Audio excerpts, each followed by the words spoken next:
Agriodor, c'est une start-up d'agritech issue de 5 ans de R&D de INRAE sur les insectes ravageurs.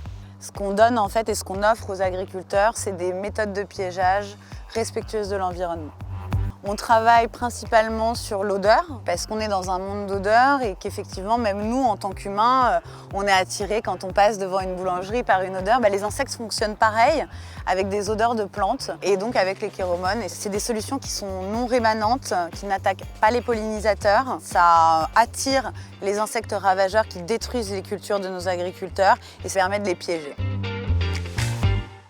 Une fois qu'on a défini quelle était la culture et le ravageur sur lequel on veut travailler, on va se poser la question, est-ce qu'il existe des odeurs qui vont attirer ou repousser cet insecte? Les premières étapes, ça va être d'aller chercher les plantes avec lesquelles cet insecte interagit dans la nature, caractériser les odeurs qu'elles émettent, et donc on a la molécule A, la molécule B, la molécule C dans telle proportion.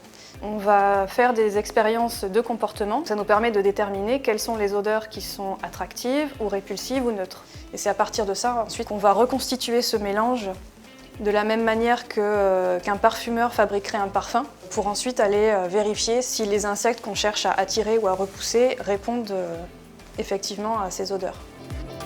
Mon rôle, c'est de faire les diffuseurs et d'aller les tester en champ.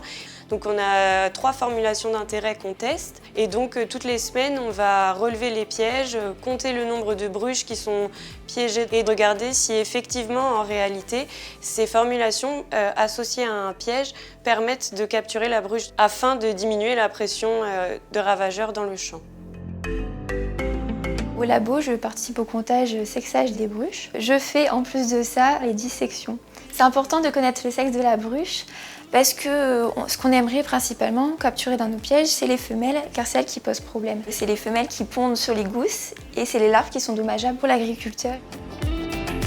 Je m'occupe de cartographier les alentours des parcelles. À partir des images satellites, je prends le rayon, je délimite tous les éléments paysagers et je les catégorise. L'idée, c'est d'avoir une idée de ce qui se passe dans un rayon donné. Donc là, on a choisi 2 à 3 km parce que la bruche a des vols qui sont a priori de cet ordre-là.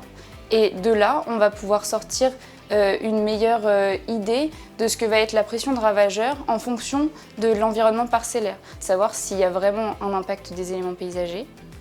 Et si oui, est-ce qu'on peut se contenter de mettre des pièges en bordure de parcelles? Avec les attractifs et répulsifs d'Agriodor, on entre dans une nouvelle ère de protection des plantes, le biocontrôle. Et actuellement, on est dans un plan de développement européen par rapport à ce type de matière active. Et aujourd'hui, une première satisfaction, c'est que tous les organismes stockeurs que nous avons contactés ont tous répondu présents. Vouloir trouver des alternatives aux produits phytosanitaires, c'est notre vocation. On veut proposer quelque chose qui corresponde aux agriculteurs, qui corresponde à leurs attentes et surtout à leurs contraintes. On travaille ensemble à construire ce dont ils ont besoin et c'est pour ça qu'on peut être fier de ce qu'on développe à la fin. C'est une super opportunité de pouvoir participer au développement de l'agriculture de demain. Et j'espère qu'on pourra aller encore très loin.